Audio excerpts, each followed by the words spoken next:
Hello, I'm Steve Morris. I've written a book called Do It Yourself, A History of Music in Medway, and I've started doing some videos to have a chat with various luminaries from around Medway. Today I'm with Joe Wise of Frau and Punching Swans, and thought I'd ask him for his top 10. Now there seems to be a habit forming of people in Medway not being able to count. Stuart Turner asked him for 10 of his favourite albums. He came up with 13 or 14, and I've counted 12 for you, Joe. Yeah, there might be more. No, yeah, there's about 12. Okay, so are they in any particular order, or are they just No. 12 of your? Yeah, I can't your decide favourites? as it is, so Okay. making an order is pretty difficult. Okay, Yeah. that's fine. Let's kick off then. Okay. The one I've got here, the first one on your list, Let Our Enemies Beware, Yep. and Against Karaoke? Against Karate. Yeah.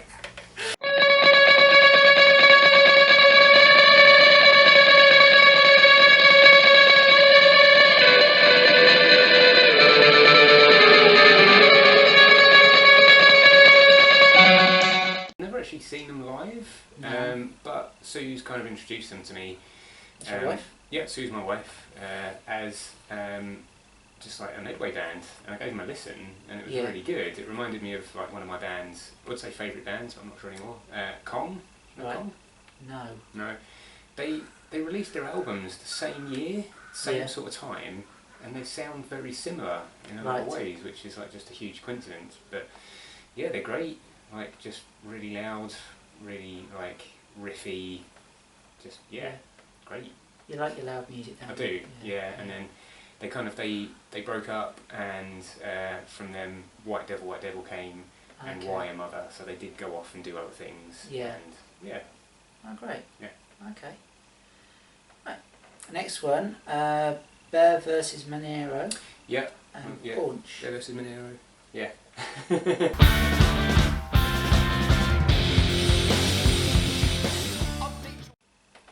What of them?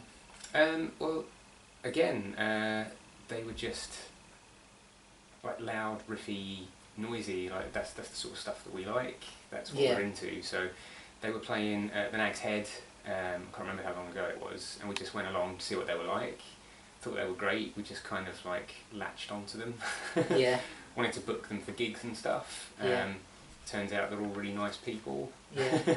Which is always a bonus. Yeah. And yeah, we just started to do gigs, organised nights, recordings, different projects. Yeah. You know, it all got kind of like, it gets incestuous in bands, you know, people do side projects and stuff like that. Mm. He always talks in silence, scolded please. Next, Yep. Kill Rapunzel. Yeah. I've said it right. Yep. I've only ever seen it written down. I assume that was how you did it. RPNZL. Yeah, they just removed the vowels, I think. Fear itself. Yes. Tell me more about them, because you've worked with them, or at least played with them. Yeah, well, Aaron's been doing bands for ages. He kind of was someone that we booked early on when we started doing gigs in various different bands and stuff. Ollie plays bass for Frau and plays drums and Kill Rapunzel, but they're kind of not really doing anything at the moment. Right. They're sort of on a break. I'm not sure if they've actually broken up or not. I don't want to say, because I don't know. I can't speak for them. Yeah. But they are doing another thing called Enid. It's just a two-piece. That's Aaron and Ollie, which is really good. They've got nothing online yet, as far as I know. They've got like a couple of videos, I think, live videos. Yeah. But Kill Rapunzel, just, you know, they were one of those bands that just continually got better and better. Like every time I saw them live, it was just like they just kept getting better. Yeah. Really great, screamy, riffy noise. Yeah. Yeah, brilliant. I'm detecting a theme here. Yes, there is a definite theme.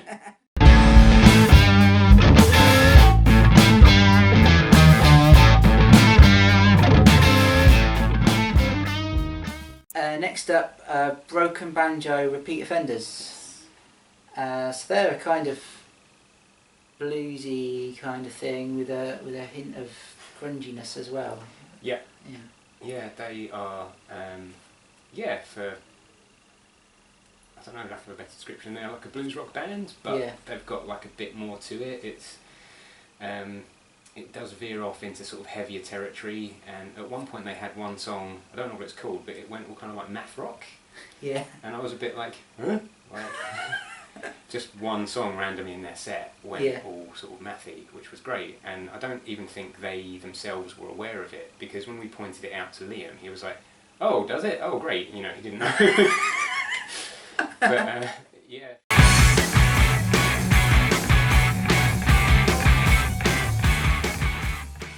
And then next up, Exoskeleton stroke Houdini. Yep. Into the Woods. Yes. They're not exactly a Medway band, but I chose them anyway because they gig here a lot. Again, very involved in sort of like Motherboy and those gigs. Houdini was Greg's band that kind of ended a while ago, and Exoskeletons. I would have put their new album forward, except it's not out yet and it's not finished. Right. I've heard a few sneaky tracks. Yeah. And it's really good. So I thought I'd choose Into the Woods because that was like one of my favourite Houdini thing. It's sort of, so no, it's really loud again. Greg is just a great guitarist. They're all really talented musicians. It's just all over the place. Yeah, I don't know how he does what he does. Yeah, listen to Into the Woods, and when Exoskeleton's album comes out, there'll be spam all over Facebook when it comes out, but they're just like a brilliant band. Okay. So yeah. Great. I just thought I'd chuck them in. Good idea. Yep. Then it's Balance Lost and Introducing Light Pollution. Cheese, half an avocado filled with olive oil, balsamic vinegar and lemon. Yeah, and I think like Pete and Balance Lost are overlooked quite a lot. He's very prolific. If you go on his Bandcamp, he's got tons of stuff. Yeah. Like loads and loads. Like he's got albums that are like, you know, at least 12 tracks on an album, and there's loads of it. It's really kind of poppy, and it's quite sweet. Yeah. It's got an archetypal indie experimental thing going on, really. He, at the time, like when I first met him and was talking to him, he was after like a drummer and doing like a full band. I would like to see that because he still has yet to achieve it, but it still works really well as a two-piece and with like some electronic stuff going on. A tinny sort of background thing that sort of defines their sound, really. It does work, yeah. And I really like it, but I just feel like they need a bit more, I don't know, attention. And if they had a live drummer, I think it would change things quite a lot, and I would still like to see that. Yeah.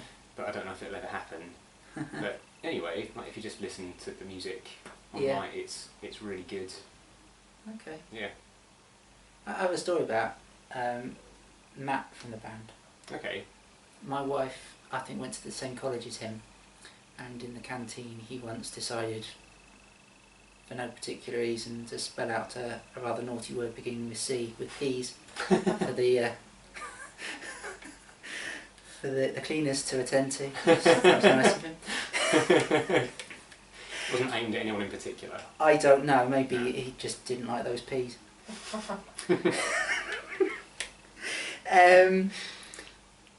Next up, TRCIS. Yep. It's short for the Reactor Core is Splendid. I could have told you that. Yeah. And Home Entertainment. Yeah. Yeah. I love she has it listed. I love she has it listed. Yeah, this is Simon Williams, the Reactor Core is Splendid, who is, again, he's overlooked. Yeah. Because he has the ability to clear a room if he wants to. That's a talent. It is. It's verging on performance art. He's a bit like, he's kind of unpredictable. When we book him, we don't know what he's going to do. Like he might turn up with a guitar and sing and play guitar, or he might turn up with a bag full of stuff and set it up on a table and make horrendous noise and clear the room. But he's great. His lyrics are really funny, even if you can make them out, because it's quite difficult to hear. You have to really pay attention. Yeah. It's not easy stuff necessarily to listen to. So that's why I chose it. But he is now in a band called Home Entertainment. That you know, they've got a drummer. It's not just him and a bag of stuff. Which Pete Glover borrow him? yeah, I think yeah maybe Okay. yeah. But it's with John as well, who was in Blacklight Brigade with Suzanne. So that's again side projects, which was all instrumental, like improvised instrumental stuff. We're going to have to create a diagram of all these interweaving band members. Yeah. Aren't we? Yeah, that I could do that maybe. Okay. As a tattoo? As a tattoo, yeah. Who's got the biggest back in Medway? Answers in the comment section below. Yes. But they're playing for us tomorrow, and it's kind of, again, it's veering on blues at times. Yeah. It's, I can't really describe it. Just have to listen to it. They've got a cassette. Yeah, I saw that. Yeah, Yeah, get their you can cassette. buy their cassette. Next, up to down C, left to right C, Yes. A, B, C, plus start. Exactly. And the battle is won. Yeah, I put that on mine. We have a similar list, but I put / Black Sea because I think Stuart Turner chose and the battle is won. You did? Yeah, I thought Yeah. so. Because that's, you know, I think the one that most people go to. So I thought I'd choose Black Sea because I have that on vinyl. Thanks, Chris.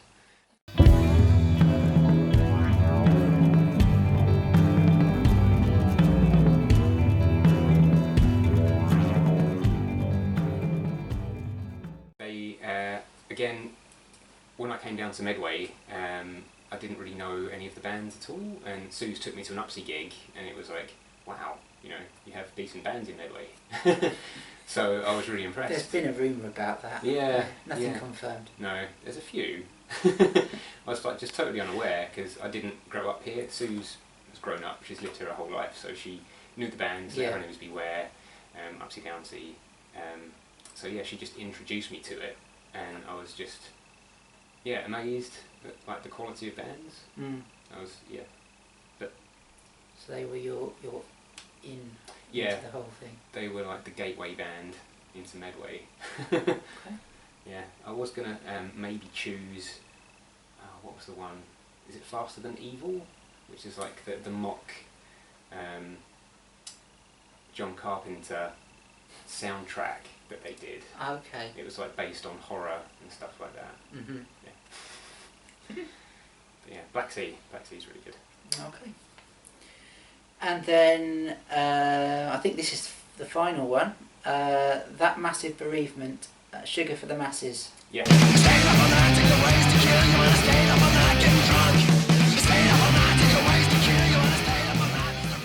Again, I feel like they were possibly overlooked.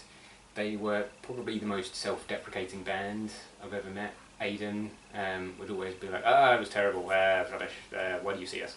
But they're like, they were good, they were decent, they were probably the most political band, you know, like how punk usually it's like, oh, it's political.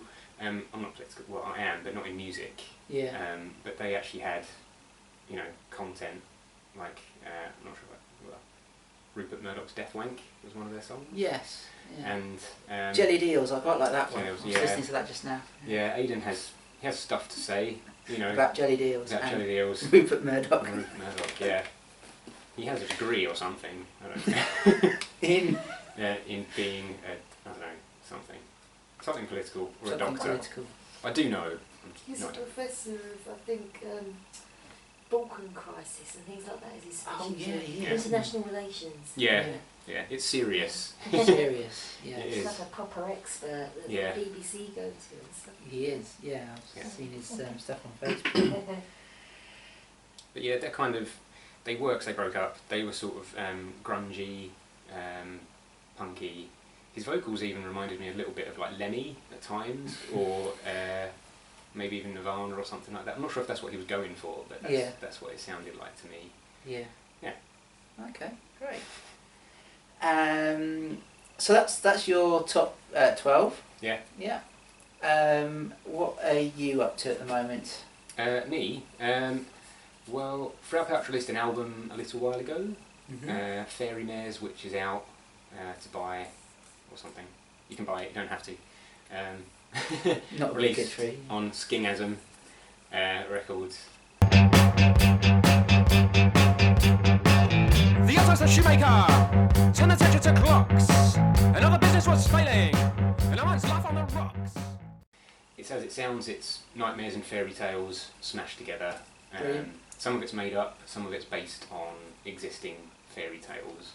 Okay. You know, if you like songs about spilling coffee on babies and sexy clocks, then yeah. Sexy clocks. Sexy clocks, erotic clocks. Yeah. Okay. Yeah. I haven't actually heard it yet. Don't get that. I need to get hold of it. It's only 17 minutes. It's 10 songs. Wow. Yeah. There's that, and Punching Swans. We've just recorded a new album. It's 11 tracks, and we're doing the vocals next week. So all the music's done. Yeah. I'm not sure when that's actually going to be out. Greg and Pablo are very keen on vinyl, but it costs a lot to do vinyl, so I'm not sure whether that'll actually happen. But it's about sort of serial killers and murderers and stuff like that. They each have a face, so it's different faces. Each song is a face, and there's like a story behind it. We don't mean to do this in like a, you know, we're going to make every album a thing. It happens. Like there's no real sort of thought. You know, we don't sit there and plan it out. We just sort of talk it through at rehearsals, and it sort of writes itself. Because Stuart Turner was quite complimentary about your previous one with all the artwork. Oh, yeah. Yeah. Yeah, I'm not doing that ever again. No? No. Making books, we made 100 handmade books. It took ages. Yeah. It was satisfying because I like books. I did book art at uni as an elective, which was fun, but it's so tedious. It just takes forever to do. But yeah. But that was like a thematic kind of... Oh, there's a definite story. Yeah. You could follow it through, and it was just intercut with the lyrics as you kind of went. Yeah. Yeah. So, a similar kind of concept just about murderers. About murderers. Not birds. Yeah. Not birds this time, no murderers. Yeah. Okay. Keep it light and cheery. Yeah. Well, there's always... Well, I think it's always funny. I'm not sure if that's apparent, but we are sort of tongue-in-cheek. It's not... Yeah. We're not really serious. Don't mean it. You have got a disturbing imagination, I have discovered over the time I've been familiar with your work. Yeah. Where does that come from? I don't know. Just having lots of older brothers and sisters, maybe, showing me things that I was too young to see. Okay. Yeah. Like, here Joe, watch this. Traumatised. Right. And maybe that's where it comes from. Okay. I don't know, I didn't realise that this stuff was useful. When I was younger, I just used to have these ideas and didn't do anything with them. I just used to say them. And I went to uni, and some of my tutors were like, oh, you could use that. And I was like, is this art? You know, really? Turns out it could be. So I just do stuff. I turn it into things. I do have horrible, horrible thoughts.